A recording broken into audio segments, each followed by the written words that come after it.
Hello everyone, आज या ठिकाणी आम्ही सर्वजण केळवे बीचला जात आहोत आणि आम्ही टोटल 7-8 जणी होतो।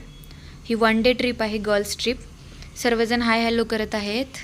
वृषाली व्हिडिओमध्ये नको घेऊ बोलत होती तरी मी तिला घेतलं। देन आम्ही आमच्या मुलांना पण घेतलं सोबत आणि गाडीमध्ये म्युझिक वगैरे लावलं होतं। खूप एन्जॉय करत जात होतो आम्ही। मुलं पण खूप एन्जॉय करत होती आणि बाहेर तर व्ह्यूज एवढा सुंदर होता आणि नारळाची झाडी वगैरे असं खूप निसर्गमय रम्य वातावरण होतं।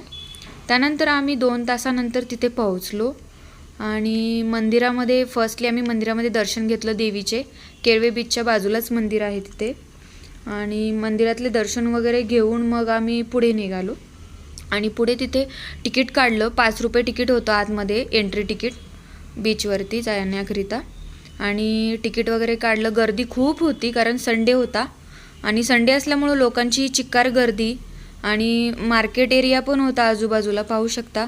लहान मुलांसाठी टॉयज होती, खाण्याकरिता खूप काही होतं, पाणीपुरी वगैरे, नारळ पाणी, खूप काही होतं खाण्याकरिता। आणि देन आम्ही असं ठरवलं की आधी जेवण वगैरे करायचं, देन नंतर बीचवरती जायचं। आणि जेवण करण्याकरिता आम्ही एक जागा शोधत होतो। फायनली आम्हाला ती जागा भेटली आणि तिथे मग ते पाहू शकता किती सुंदर झाडे वगैरे आहेत। खूप छान वाटतं अशा ठिकाणी जेवण वगैरे करायला। साईडला बॅग्स वगैरे ठेवलं आणि सर्वांनी मॅट्स वगैरे घातलं। देन आम्ही जेवण केलं। सर्वांनी घरूनच टिफिन वगैरे आणलं होतं। एकमेकांचे टिफिन शेअर करत आम्ही खूप एन्जॉय करत जेवण करत होतो। आजूबाजूचं वातावरण तर इतकं सुंदर होतं, झाडी वगैरे, अशा ठिकाणी तर जेवण करायला जरा जास्तच मजा येते।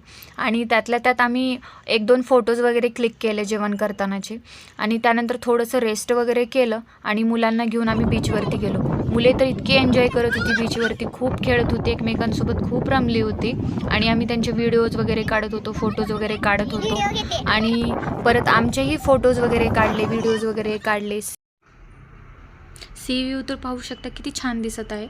इव्हनिंग टाईम होता, संध्याकाळचे लगभग 5:15 वाजले होते। अशा वेळी तर समुद्र खूपच छान दिसतो। त्यात मुलांनी पण खूप एन्जॉय केलं। ते पहा अथर्व किती एन्जॉय करत आहे पाण्यामध्ये।